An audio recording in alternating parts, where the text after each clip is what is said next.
Այ, ես տեխնիկական մասի պատասխանատուն եմ։ Մեր շենքում 1600 կուբամետր ջուր կա։ Երկրորդ հարկում։ Ջուր։ Լողավազաններ, 6 հատ լողավազան է, որոնք անտերության է մատնված։ Դռները փակած է, ոչ մեկը չենք կարող նետանք։ Նայենք, հասկանանք, մամրակալեց, ինչ է լավ, տակը գույք կա, գույքը վնասվել է, ջուրա թողե, չի թողե։ Կացատունը, որը մեծ քանակության գազ է սպառում։ Կացատան դուրը, որ շենքի հետ կապ չունի առանձին խոդով, էդ էլ են բռնե փագե։ Հիմա ասենք իրանք, որ վնասվում է, իրանց ինչ օգուտ դրանից։ Ինչ են ով։ Ես որ ունենայս թե ինչ անեմ, եկել եմ ստե, որ ասեմ բարձրաձայնեմ, փորձեն ընթացտան գույնը կարենանք մեր գույքին տերելնենք։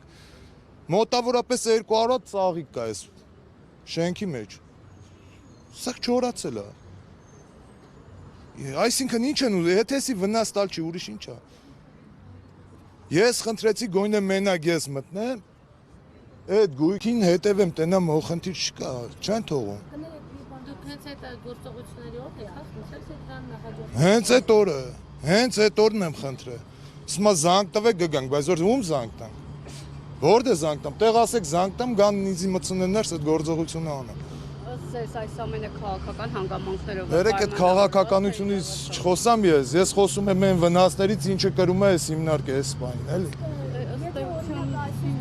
Աշխատել։ Մի անգամից կկարողանաք, այսինքն ինչքան ժամանակ է պետք, որ մի հատ ուշքի մեր։ Չեմ պատկերացնում շենքը ինչ վնաս է հիմա, ներսում ինչ կա, ինչ է ելը, որ մի ասեմ 2 օրում կամ 3 օրում։ Ոնց ասեմ, չէ։ Վտանգավոր չի, որ առանց։ Ոնց վտանգավոր չի, ցավդ տանեմ 4։ Ինչ ասես կարալնի։ Գազի ավտոխոս։ Հա, ու всё, էդի։ Ահա, բայց եթե չեմ կարող բարձրանամ, հասկանամ ինչ է կատարվում։ Կարող ամեն բան էլ լինի։